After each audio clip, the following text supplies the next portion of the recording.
Hi guys, welcome. And while we're waiting for people to come in to today's session, which will be looking at building reports using various Hornbill tools, you'll notice on the slide that there's a couple of questions. It would be good to use the chat and get some answers for that. So if you could give us one of your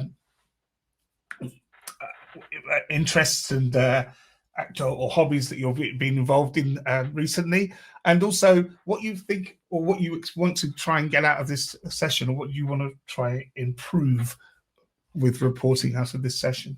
I was saying graphical representation of data.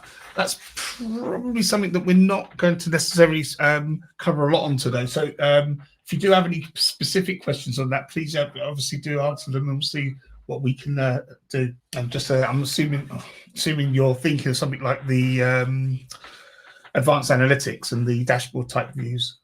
Go a lot for dashboards.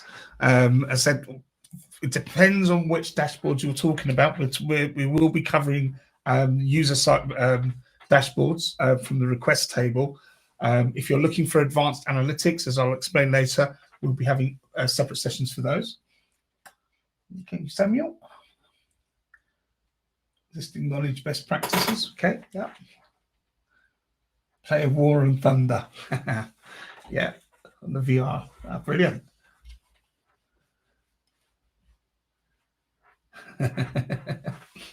Thanks, Samuel. And tips on joining tables. We will be covering some of the joins today, but we're not going to be looking at the SQL side of things today. So, but we will be doing that on the second session, on the second course, the next session. For those of you that are just joining, as I said, welcome. There are two questions on the slide. If you want to go ahead and provide some answers to those in the chat, that would be most appreciated. Tell us what you're looking to improve today or learn, and a hobby or interest that you've had recently. And we'll give maybe a couple of 3 or 4 minutes for people to get on and join in. Hopefully we should be able to provide some best practices today that you should be able to find helpful, Hugh. And yeah, that's a good challenge to your local junior football team. That must keep you very busy. Okay, guys, thanks very much, and welcome to today's session. I said we'll be looking at building reports using various Hornbill tools. But before we begin, a few things that I just want to go through. So you'll notice that everyone has been muted in the live session. However, should you require it, you will be able to use your mic in the one-to-one sessions if you require any kind of support or help during the activities. On opening the Strigo website, you should have been asked to enable your mic and camera. If you were not prompted to do so, then you can do by clicking the icon next to the URL, and it should enable you to access that in case you don't have any, or you cannot use your mic for whatever reason. You should have seen the training video at the beginning. If you haven't, that's what I'm going to go through that, but that would go through all of those details as well. So please, if you could keep your cameras switched off during the live classroom session, just to eliminate bandwidth issues that we might have, and I will be doing the same. If you have any questions, please use the chat, where a lot of you have used already this afternoon for putting in answers to the questions. And if you have any questions and I'm not able to answer because I'm presenting, then we do have today Joel and Albina, who will be there to support you through today's sessions, including the lab sessions. During the lab sessions, if you do require any assistance, please use the hand, raise your hand. It's on the sort of top left of your screen in the menu bar. And that will notify that you require assistance. And then either Joel or Albina will join you in a one-to-one session, and they'll be able to take you through and help you out accordingly. And you can have a conversation as well. Okay, so on that note, some of you may find things a little bit tricky today, certainly with the latter exercises. Don't panic. That's what Joel and Albina are here for, to help you through that. One thing I would say is that when you're going through the exercises, it does pay not to cut corners, because you may find you get caught out. So please read through the instructions and follow them the best you can. As you do get any issues, then you can use the raise hand and we'll come and help you. Okay, so what are we going to be doing today? We're going to be learning different methods of reporting that are available within Hornbill and understand how they are used. Explore different methods of reporting with an explanation of the use of entity-based reporting, and create different report types, as well as a request list view that you will also share. So there are going to be some things that we're not going to cover. So in this session aims to establish a foundational understanding of Hornbill's reporting basic functionalities. We will not delve into the intricacies of SQL schema. We won't be looking at advanced analytics, which are beyond the scope of this session. Integrations with Microsoft Power BI visualization tools will not be covered, as direct database access, which is a feature of the Hornbill Enterprise Edition, is also not covered here. If you wish to explore any of those areas, then you may want to look to upgrade to the advanced feature capabilities of the Hornbill Enterprise Edition. There will be information on that in the session handout. So both the Schema Designer and Advanced Analytics are to be covered in advanced sessions. As I said, we're not going to be covering the Power BI or direct database access. Okay, so visibility is everything. Knowing what's happening and what happens next is the key to world-class performance. This encapsulates the essence of what we'll be discussing today. The result is better visibility of past, present, and future stats through insights, which promotes better decisions. Hornbill reporting includes several options for constructing visual and informative displays of historical and current information. Of course, the capability only applies to reporting on data held within Hornbill. Reporting provides a wide range of functionalities to empower the organizations with actionable insights and streamlined communication. Interactive dashboards and automated updates enhance transparency and efficiency in stakeholder communication. Configuration options allow customizations to suit specific reporting requirements, ensuring flexibility and adaptability. Leveraging reporting strategically enables organizations to make informed decisions, optimize operations, and drive continuous improvement. So, what are your most important reporting metrics? Please use the chat and share one of them with the group. Yeah, that's a good one there, Samuel. Breach tickets. Based on our service level agreements, I suspect. Yeah. Changes in asset states. That's a good one there. Thank you, Hussein. All open heats at start. Open heats by type and breach status. Thank you very much, Sam. Yeah, good one. That one. Sana. Tickets which are not updated in the last week, 1 week. Yeah, some more age tickets and requests with no owner. Yeah, some good ones there coming up. Maybe some large ones coming up here, I suspect. Okay. Right. Okay. Well. Oh, here we are. To breach tickets in when they breach. Okay, yeah, again, it's good, Gavin, to be able to analyze the different types. That's brilliant. Okay, so Hornbill offers different reporting tools to obtain metrics. Some of you have mentioned in the chat. These features allow you to show trends over time and the up-to-date state of your applications. Firstly, we have views, which all of you would have used if you've been using the request list and managed your queues. There's in-app reports that's specific to Service Manager. We have admin reports.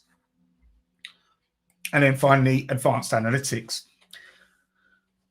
We'll provide an overview of each of them and provide a use case for each one. So here you can see that the level of complexity rises as we go from views through to advanced analytics. So the further you go down, the more complex it's going to get, more complex into what you can do with it, and obviously how difficult it can be to configure. And you'll get a sort of a guide of that today. In today's session, we'll be covering views, in-app reports, and admin reports using entities. In the next sessions, we'll be looking to explore more in admin reports using SQL and advanced analytics. Now let's get an overview of each of the reporting types, starting from views. So Hornbill views allow users to tailor their data perspectives within the request list, facilitating quick insights into operational metrics and providing a foundation for detailed reports. Views empower users to highlight high priority requests, track specific criteria, visualize data dynamically, and share and be able to share them with specific teams, user, or team that supports a particular service. In-app reporting in Service Manager streamlines the reporting process by offering industry standard reports and the ability to modify reports with custom criteria. Reports can be downloaded and also scheduled. With admin reports, they offer a set of versatile tools for tailored insights and reporting needs. Users can manipulate raw data, retrieve specific information using entities, and conduct complex analysis with SQL queries to generate insightful reporting. And then you have your advanced analytics. Offers some sophisticated capabilities for dynamically visualizing KPIs, creating interactive dashboards. And these capabilities help effectively communicate your metrics to stakeholders. So, what are some of your challenges you usually face when trying to create a report in Service Manager? If you could use the chat, that'd be brilliant. Okay, yeah, nobody seems to really know what they want, so we've just mashed something together until they know. Yeah, that's a good, very common one there, Samuel. Thank you. Knowing all the tables that I need to pick the information from. Yeah, another common one, Kevin. Yeah, finding the correct tables in the SQL designer. That's a common one. Hopefully, we'll be able to show you some ways to get around that today. And again, yeah, same, finding the right table. So I think we're all kind of on the same page here with this. Okay, understanding the fields used, such as, yeah, again, I'll be showing you tools where you'll be able to find out more about what the fields do and a description of each of them. Good. Okay. So some common pain points. Lacking technical expertise, people finding it challenging to use SQL to retrieve the data correctly. Tailoring reports visual characteristics and criteria that meet stakeholders' requirements can be difficult. And of course, the knowledge of the underlying database, which seems to be a common one across the team today. Where obviously different categories of data are stored, and key. Well, knowing where that data is stored is key to being able to create meaningful reports. So yeah, that's a common point, a pain point for most people. So let's takes us into our first activity, where you'll be looking at creating a view, providing some customized criteria, and enabling charts. There is also on this a stretch goal, as there are with most of the activities. These are optional, and you're not forced to do them. If you choose to do them and you can fit them in within the 10 minutes, that's fine. If not, don't worry. You can just return back to the presenter mode. You can continue with them in the next lab. So don't feel that you have to rush things. And also, if you don't finish some of these, especially the stretch goals, you can take them away with you, because we will be providing them as part of the handout. Okay, so as I said before, once you go into the lab, you may need support. If you do, you can raise your hand, and Albina or Joe will come over to you, and we'll be able to get you through the exercise. One thing that I would say is that when you're going through the exercises, you should notice that you come to something, an entry which says end of activity. Once you do that, you need to go back to presenter mode and return to the class. So if we want to get into the lab, we've got about 10 minutes for that. Okay, guys, I think most of us have got through that. Don't worry if you haven't quite got through all of the exercise. And I noticed some of you that may have been actually going on to the next exercise and speeding up. But if you haven't got through it all, you can continue in the next exercise, which we'll be doing shortly. Okay, so on completion of that activity, you've created a new view, added a new chart for your personal dashboard. Anybody that managed to do the stretch goal, you would also share that view with other team members. So it brings us into the second lab, or second activity for today. In this activity, you'll get to explore the service manager in-app reports with a stretch goal to create a custom report for trend analysis. So again, let's just go straight into it, and we'll come on the other see you on the other side. So you got 10 minutes for this. Okay, guys. As I said, those of you that are still finishing off, feel free to switch back to presenter mode for now, and in the next activity, you can continue on from where you are.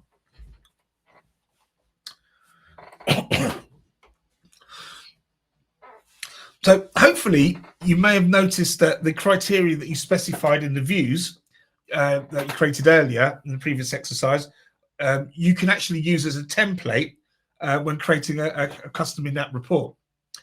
This obviously can speed up the creation of custom reports and help to provide consistency between the views that you use as a user and for reporting.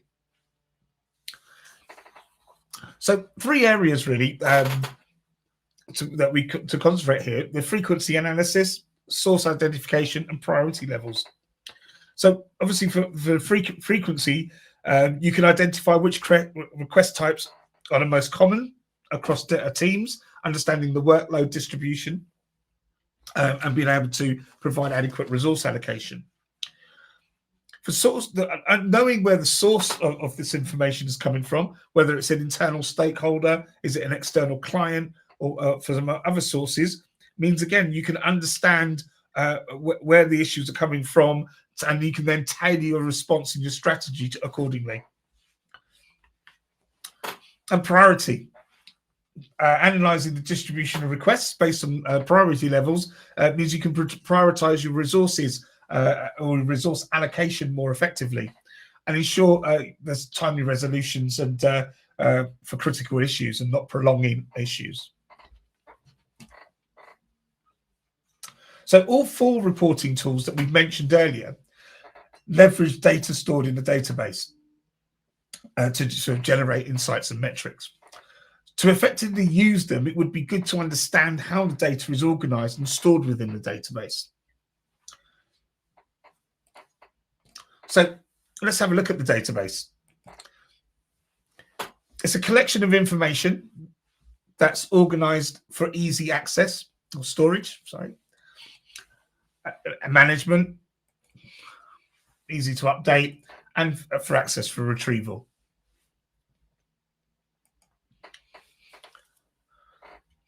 So the database contains a lot of moving information, and it can be difficult to grasp how each element interacts with each other.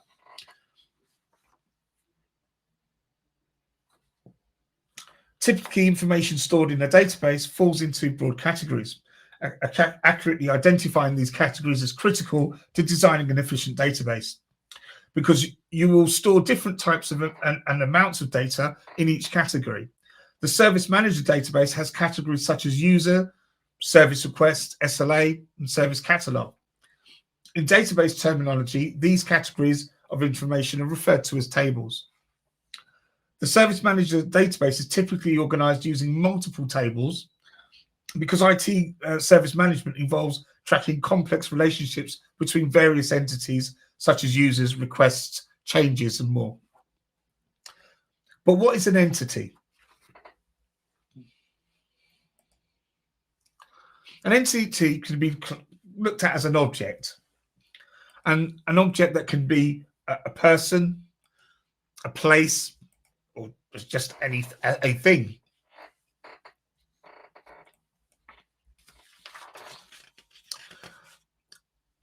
And these can be tracked in the database.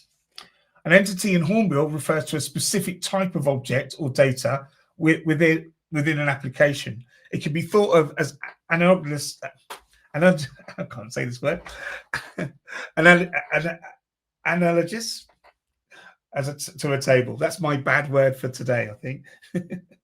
Each entity captures and stores information about specific occurrences related to the application's purposes. In the case of Service Manager, here are some examples. User, request, catalog item, incident, all things that you should have come across before. Each of these entities have attributes, which are properties or traits. In this case, under the request entity, we have things like request ID, request type, description, status, etc. Let's see what this would be like in a table. So each row in the table represents an instance of an entity, and each column represents an attribute of a property of that entity. For example, in the image we on the screen, you can see on the slide, we have a request table. Each row represents a request, and each column represents information about that request.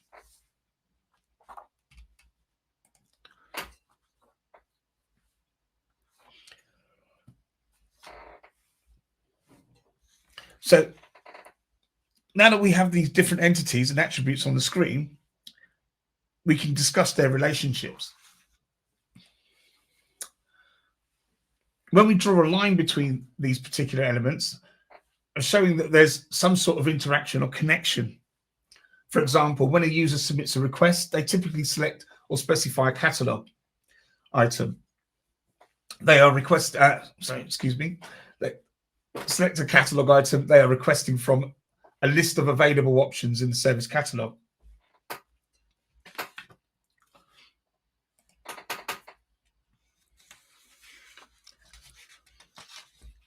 The database records this relationship by associating the request with a corresponding catalog item through a key reference. The association allows the system to track which catalog item are being requested, monitor their fulfillment status, and ensure that the requested services are delivered to the user in a timely manner.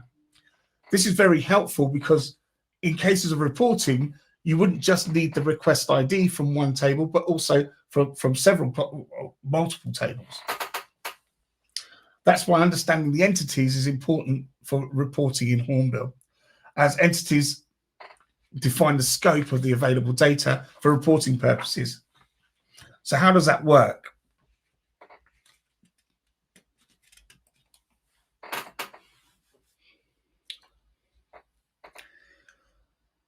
Reporting involves extracting meaningful insights and metrics from the data stored in various tables or entities within the database. By querying and analyzing the data, you can gain valuable insights into your IT service performance. Identify trends, monitor KPIs, and make informed decisions to improve service delivery and efficiency. To generate reports, you would need to extract the data first. For that, you would typically use a SQL, which is a programming language specifically designed for managing and manipulating data. You can use SQL queries to retrieve data from the relevant tables, apply filters and aggregates as needed, and present the results in a visually appealing way, such as tables, charts, and dashboards. However, we are aware that not everyone is an SQL professional in Hornbill, so we have simplified things for you. We've made it possible that when creating reports, users can select a report entity or reporting entity, which determines the tables and data fields available for reporting based on predefined relationships between entities.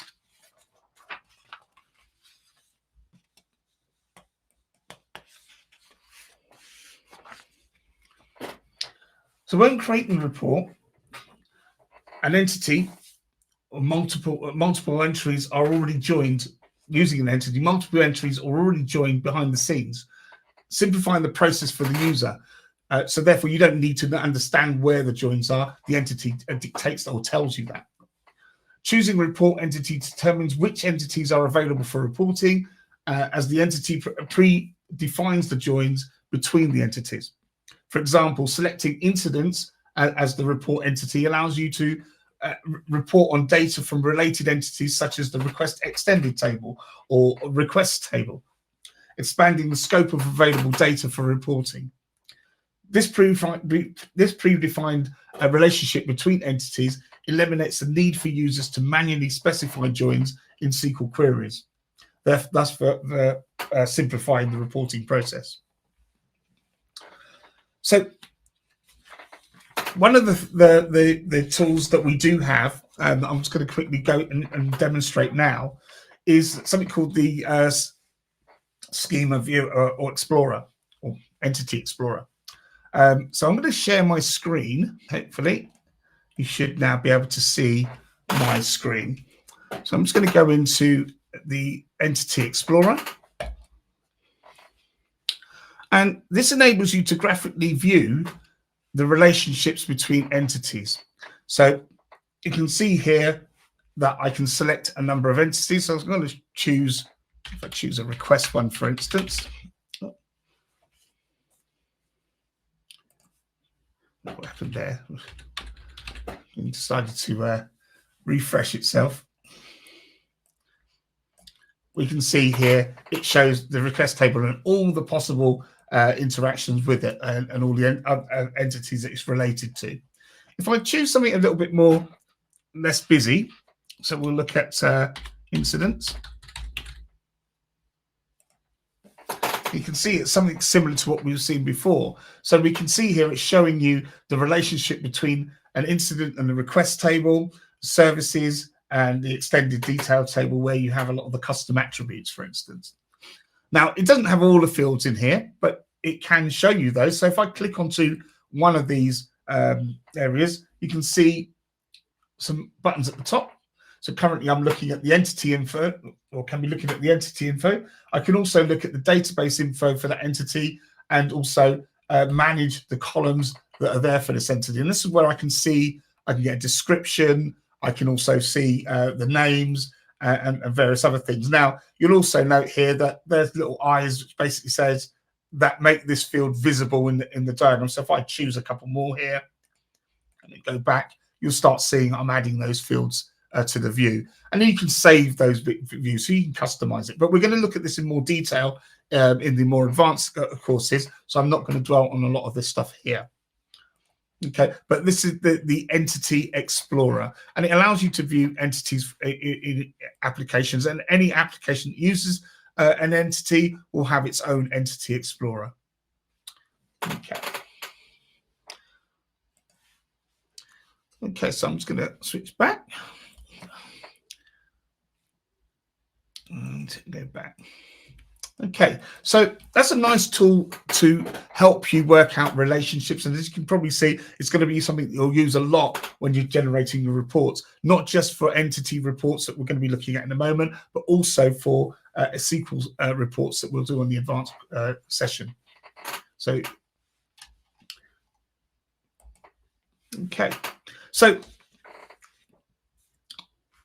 kind of touched on it in that demo is the fact that each application has its own entities or sets of entities. So you'll see that there'll be different ones for the platform, which will have very minimal, if any, that you can use. And then you'll see that there's the service manager ones, and these ones we'll see shortly. And then you've got in our project manager one, there's even more entities that can be used. Okay, so again, you need to be in the right context within Hornbill to make sure that you can see the relevant information that you need. Okay. So before we get into the last activity of today, one of the other things that you need to be able to do is actually access these tools. So many of you will understand the concept of roles and permissions, and like everything else in Hornbill, reporting is also controlled through them. So depending on what you're trying to enable will depend on where you go. From the platform, admin reporting, and various reporting sites are all controlled via from the platform. And then you also have your service manager specific reporting. So things like the in-app reporting and the service manager specific reporting you do within service manager. You do have some more advanced reporting, which enables you to put in raw SQL and so on, which is based on the platform and outside of service manager. Okay, so that brings us into the third activity today.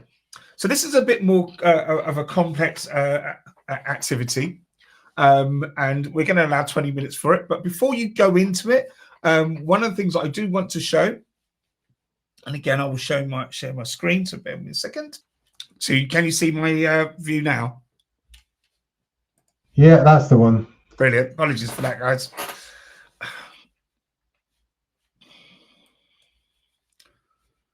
All right, what's going on here? Right, okay, so I'm just going to go back to where I was and delete all. So when you're creating a filter, you click the plus sign, and that filter will give you a placeholder, and that placeholder will then allow you to select things like your tables and so on. And basically in here, I'm just going to select the entity, in this case, the request. And I'm going to use the owner. First owner. And I want to look at requests for a particular owner. So I'm just going to equal a particular person, and I need to add a value. To add a value, you can't type in here. You must click this button. You click this button, I can put in, let's put as me as the owner of the requests. And if I want to edit it at any point, I just double click and I can edit it. Okay, so putting a single filter is straightforward. I can add to this, and you can see I have pluses at each side. The significance of which plus depends on which side you want to add the new filter. If I want the filter to appear on the left, I click the one on the left. I want it to appear on the right, which in this case I do. I click the one on the right. That then gives me another template, but it also incorporates an and or an or, so a bit of logic.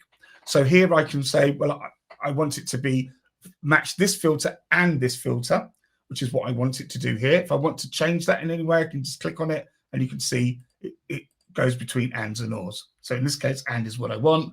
I can then go in and select my secondary filter. So in this case, I want to find request type.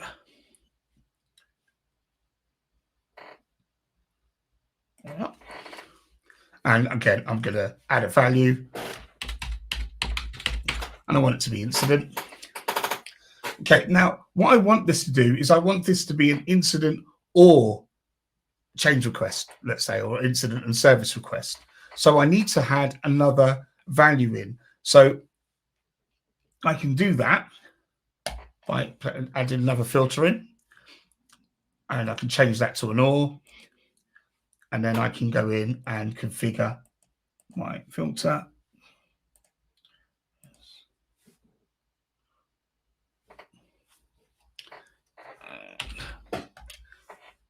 For request type again, and I want this one to equal, let's call it service request.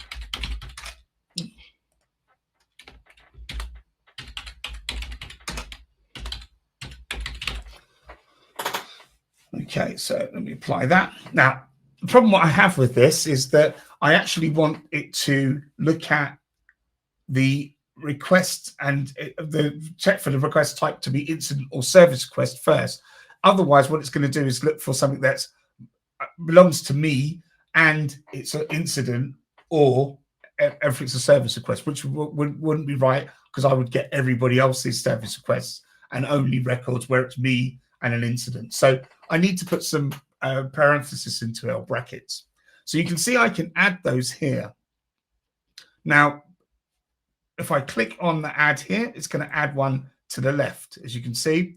And I also I want it to be on the right, but I want it to be on the right of the last filter. So if I click onto that and I add it there, you can now see that it looks for anything that for me, and it's going to either incident or service request.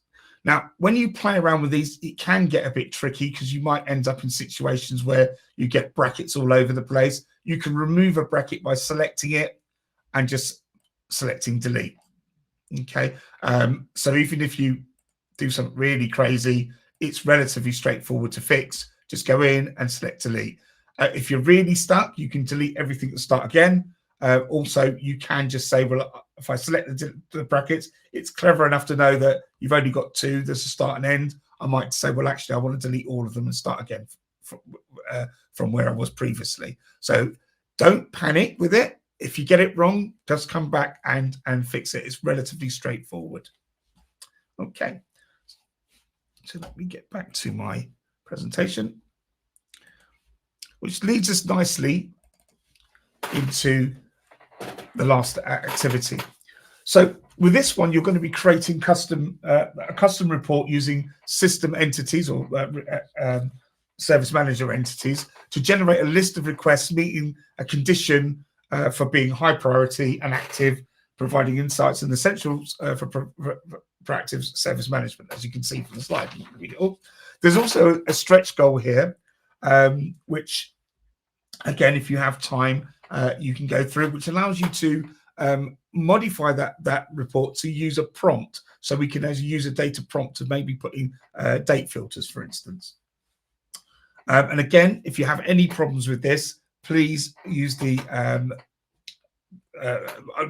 hand to ask for assistance. And if you want to go into the lab and get started, and you've got 20 minutes for this, so I would have thought more than enough time. Hi guys, so hopefully some of you are coming towards the end of that, and some of you may have noticed that once you produced the report, you could do a preview, but if you tried to actually double click and open up the PDF, it came up with an error because it couldn't find a PDF viewer.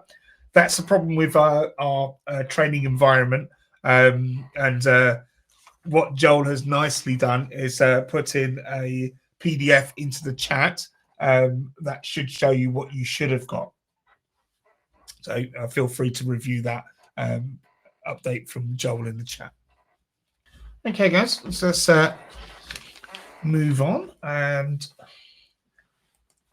hopefully you should have got through that report, and what you should have now is a report that provides a list of active requests with a high priority. So you've got a report that you can use for various things, but what could you use this report for? So we've got some on the slides. You've got some things that you could have used it for specifying resources, for high priority requests. Obviously means that you can get those crucial type of issues addressed promptly. Identifying critical reports that need to be quickly, or critical requests, sorry, that need to be quickly actioned or require immediate resolution, helps to prolong or to not prolong service disruptions. And also you can use these kind of things for trends and analyzing an analysis of high priority requests, for instance, and you can see trends over time. Okay, and also obviously from this one, retime monitor service performance with SLAs, for instance.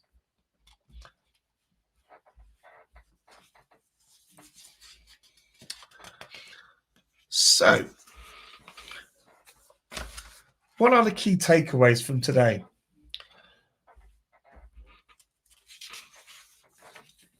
Understanding the capabilities of each of the reporting tools and the features is quite important to understand which one to use for which job. Utilizing all the features available to provide reports configured to your needs that deliver the KPIs in a form that is easy for your stakeholders to understand is key. And use the provided features to deliver reports to end users via the sharing and scheduling features. Obviously, that will enable an effective collaboration and can be better decision making because people can have that information readily available to them. Okay, so there will be a handout for today's session, which will have all the exercises in and additional resources. And obviously, there will be links to our documentation via the wiki or docs.hornbill.com. So hopefully that should get you on your journey to providing or starting to build better reports and hopefully giving you an understanding of the underlying features and tools that are there that Hornbill uses for reporting purposes. So on to the feedback. So feedback is really important to us, and we'd be grateful if all of you could fill out the feedback. I believe Joel or Albina will be putting the link into the chat. And if you could please all answer that and be as honest as you can, because we use this feedback to actually help to reform and change and modify our courses and to make sure that they better suit you guys. So obviously we can't do that if you don't tell us. So please give the feedback. Obviously, I'll give you some time to do that before we close out. So if you want to have make sure you can get into them and get started, and that would be brilliant.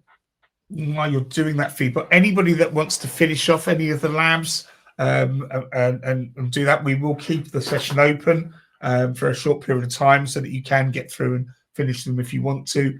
So don't feel that we're going to kick you out straight away. No worries. Thank you very much for attending, guys. So as most of you seem to have got through the feedback, if you haven't quite got to it yet, the link's still there. Please get the feedback done. But thank you, and hopefully see you on the next session. We will be announcing next month's Academy live in the next couple of days. As I said, if anybody's still finishing off the labs or wants to have a look at the labs, feel free to do that. We'll leave the session open for a bit. If you want to take them away, there is a handout which has all of those on there as well. And yeah, it leaves me to say that thanks again, and have a great day, everybody.